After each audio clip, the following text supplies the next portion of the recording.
There will be a first-time Grand Slam singles champion on the men's side for the first time since the 2014 US Open. For anyone interested in random statistics, be sure to follow me on Twitter at FootballPod. The following video will contain statistics up to each player's 4th round matches. I will start by going through each player remaining, then the seeds remaining, and the stats for all players. After this, I will show the head-to-head statistics and reveal my quarterfinal winners, my semi-finals, and my final. I will then do this again for the women's side. So, the players remaining on the men's side are Pablo Carreño Busta, Denis Shapovalov, Borna Coric, Alexander Zverev, Andrei Rublev, Daniil Medvedev, Alex de Minaur, and Dominic Thiem. They are all seeds, the lowest being the number 27 seed, Coric, and the highest is the 2nd seed, Thiem. Busta so far this year has 11 wins and 6 losses. His post-COVID win-to-loss ratio is 5 wins and 1 loss. He has had one top 10 win this year, coming against Djokovic in the previous round. His hardcourt win percentage is 55.6% and Grand Slam win percentage is 59.7%. Shapo has 9 wins and 8 losses this year, but is 5-1 since the return. He has 3 top 10 wins and is 59.3 on hardcourts and slams. Coric is 9 for 6, but post-lockdown he is 5 wins to 1 loss with 2 top 10 wins. He has a 51.5 win percentage on hardcourts and 54.5% at slams. Zverev has 10 wins and 6 losses this year, 4 wins and 1 loss after lockdown with no top 10 wins. He has a 64% record on hardcourts and 68.3% at slams. Rublev is 19 wins to 4 losses this season with a 4-1 record post-COVID and 1 top 10 win. His hardcourt win percentage is 58.7 and 63.3 at Grand Slams. Medvedev is 14 wins to 5, with it being 6-1 post-COVID with no top 10 wins. His hardcourt win percentage is 68.8% and 64.9% at slams. The Demon has 6 wins and 4 losses this season, but is 4-1 after lockdown with 1 top 10 win. His hardcourt percentage is 64.3 and at slams he is 59.3. Dominic Thiem is 13 and 5 with just 4 wins and 1 loss post-lockdown. He has 3 top 10 wins and is 59.1% on hardcourts and 71.9% at slams. So, the first quarter-final is Carreño Busta versus Shapovalov. Busta is 29, Shapo 21, also being 10 places higher in the rankings. Busta is winning the head-to-head, with their last meeting being in Vienna 2019. Shapo has faced on average higher ranked opponents, but has spent an extra 5.5 hours on court. Because of the fast conditions this year, serving well is even more important, and so I have gathered the serving data from each player's previous 4 matches. Currently, PCB is serving 67.5% first serves in to Shapo's 63.75%, but he is winning 1.5% more with a 78.5% win on first serves. Not much in it until we get to second serves. Busta, 64.5 second serve win percentage and 53.25 for Shapo. I have Shapovalov winning this match, but I need to see his second serve win percentage go up, and I think he needs to get it done in 3 or 4 sets. As well as spending more time on court in singles, Shapo has done very well in doubles also, and that's going to take a toll at some point. The second quarter-final is between Coric and Zverev, both 23 years old, with Coric being a little lower down in the rankings after suffering with injury last year. He does lead the head-to-head, however their last meeting was in 2018. Coric has been playing higher-ranked opponents, however Zverev has been playing difficult players in Anderson, Nakashima and Mannarino. He has also spent 3 hours less on court. On first serve, Zverev is beating Coric with 67.75 and 81% to Coric's 64 and 73.25%, but He lacks on the second serve with only 45% to Čorić's 51.75. I feel Zverev is being underestimated this week. He's had some tough opponents and has lost sets, but this time it's made sense. He's then recovered and won the matches fairly comfortably afterwards. For me, Zverev wins this match. The head-to-head is misleading. Their matches on hard courts have been close apart from Zverev's only win. Similar to Shapo, I need to see the second serve win percentage increase and make sure those double faults don't creep in. The third quarter-final is between Rublev and Medvedev. Rublev, 2 years younger and ranked 14 in the world, with Medvedev 24 years old, ranked 5. Medvedev leads the head-to-head 2-love and has never really been too troubled by Rublev. Rublev has faced the higher-ranked opponents but spent an extra half an hour on court. He also leads Medvedev in first serve statistics, but his second serve win percentage is just 49.25%, the lowest of all quarter-finalists, with Medvedev up at 62%, the second highest. Medvedev should have this in 3 tight sets, maybe 4. I just think Rublev's game style is exactly what Medvedev likes. He'll have the 3 points on serve and should easily be able to attack the second serve of Rublev. Although Rublev has had some practice with big servers and came to the net 28 times against Berrettini, so he's had some practice using the game plan needed to beat Medvedev. The final quarter-final is the Demon versus Thiem. Thiem is 6 years his senior and ranked number 3 compared to 28. He leads the head-to-head 2-love, but has faced slightly lower ranked players and has spent 2 hours less on court. They have both played 2 or 3 top players, but Thiem leads the Demon in all serve statistics, and I don't think de Minaur has a weapon to fall back on to beat Thiem.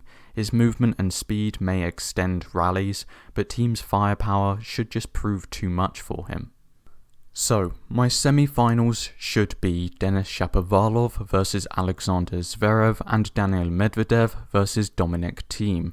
I think the highlight of the tournament will be Medvedev versus Thiem. They were, in my eyes, the 2 most likely to beat Djokovic if they met, and are both currently in terrific form. Serving-wise, there's not much in it, and I have Medvedev winning in 4 or 5 sets. Thiem can win, but he can't win using his normal game style. He needs to slice more, he needs to approach the net more. Simply, this is the case because of how far back Medvedev stands. Thiem's firepower so far behind the baseline is effective if his opponent is standing on or within the baseline. Medvedev will not be. Plus, he is one of probably 3 players that can out-rally Thiem. That being said, Medvedev hasn't yet played a top player. I may change my mind if he really does struggle versus Rublev.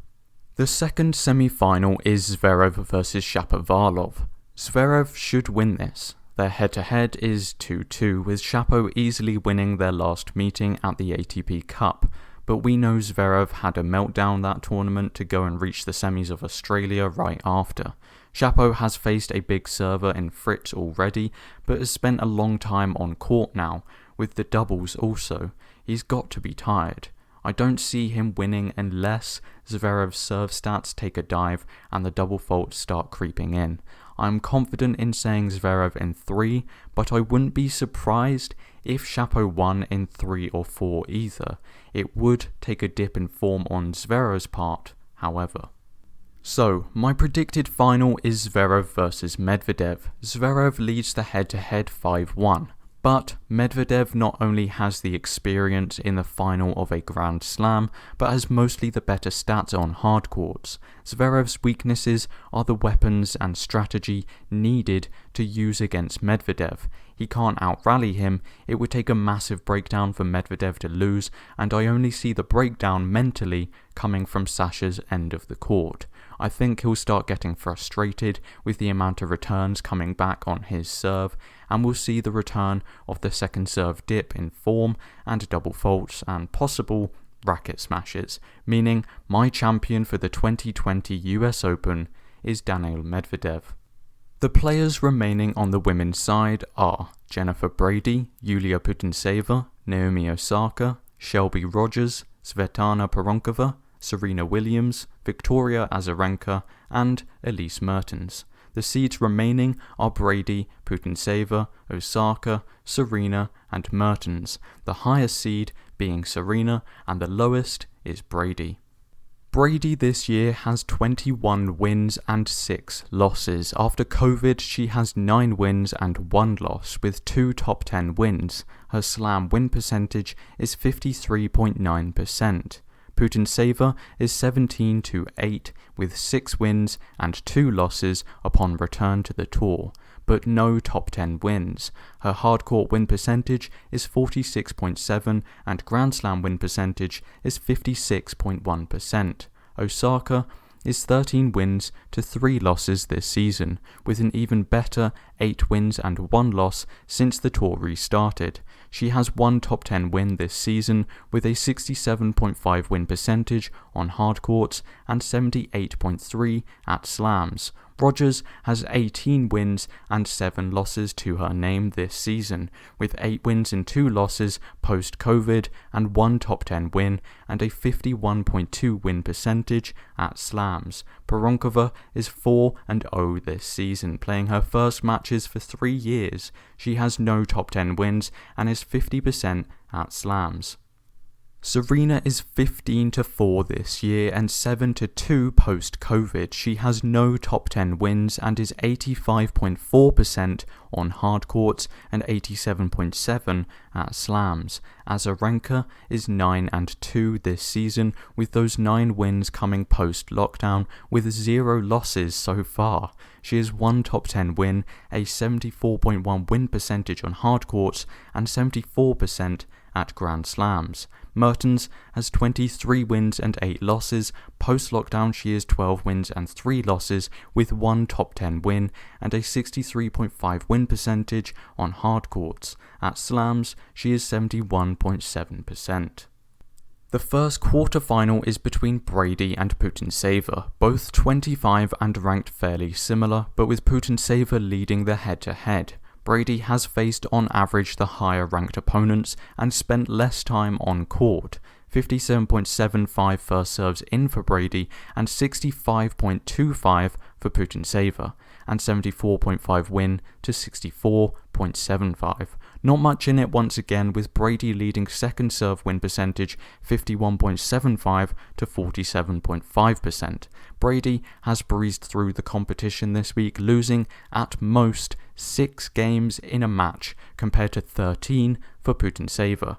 Brady wins this. She's had the better season pre and post-COVID, 2 top 10 wins, less time on court. It's all in her favour. The second quarter-final is Osaka versus Rogers, with Osaka being the younger and higher-ranked player. However, Rogers leads the head-to-head 3-0, their last meeting being in 2017. Osaka has spent more time on court and faced the tougher opponents ranking-wise. Rogers has gotten almost 10% more first serves in, but won 7.5% less first serve points. She has won 1.25 more second serve points, however. This looks like it could be a close match. Similar seasons and statistics, Osaka takes it simply because of the better slam and hardcore records, as well as the more experience in the second week of a slam. The third quarter-final is between Pironkova and Williams. I'm not going to even read out the stats for this. I think Serena's won it. It would be a miracle if she loses. Pironkova looked exhausted in her last match, and she's never beaten Serena in their 4 meetings. I think Serena has found her form now, and don't see her dipping for the rest of the tournament. She will lose because of someone increasing their own performance, and I don't see Pironkova doing that for long enough. The fourth quarter-final is Azarenka versus Mertens. Azarenka has played slightly better opponents rankings-wise, but they have been on court about the same amount of time. Azarenka has made more first serves, but won fewer, and they both pretty much equal on second serve wins. Azarenka has blown through the tournament, dropping 1 set, whilst Mertens has comfortably come through, not dropping a set. This could go either way for me. Mertens beating Kenin is very impressive. I'm saying Azarenka simply just because of her momentum at the moment, winning 9 matches in a row so far. That means my projected semi-finals are Brady vs Osaka and Serena vs Azarenka. Serena vs Azarenka will be the highlight of the tournament so far. They have played each other at the US 3 times, Serena winning all 3, twice in 3 sets. My heart says Serena, and that is the choice I am making. She will need to improve her second serve statistics, however, and really go after Azarenka's serve, as she is serving exceptional on her first. Brady vs Osaka, I have Osaka winning. She has won their most recent meeting in 2018. She is also serving better than her on everything, but I wouldn't be surprised if Brady takes it, with Osaka dipping in form slightly, possibly hampered by her leg eventually, as she has beaten some pretty good players on her way and spent less time on court. That means for the final we have a rematch from 2018, Naomi Osaka versus Serena Williams. Again, serving wise, Osaka takes it, but if Serena beats Azarenka, I think she has it. She does need to up her serving statistics to win, however. If she doesn't, Osaka takes it in 3. Serena's fight should push the third if she's playing worse, but I'm giving it to Serena in 3 purely because I want her to equal the record now. I love Osaka and want her to win, but I want this pressure off of Serena now. It's a long storyline that needs to be concluded soon, otherwise there will always be a what if. To recap, my men's final is between Zverev and Medvedev, with Medvedev taking it, and my ladies' final is between Osaka and Serena, with Serena taking it. 80 to 90% of my predictions are done using stats and data, except of course Serena winning, but as I've certainly learnt this tournament, and if you've seen my tournament preview, stats aren't everything, and can't predict everything. There can always be a first time for something.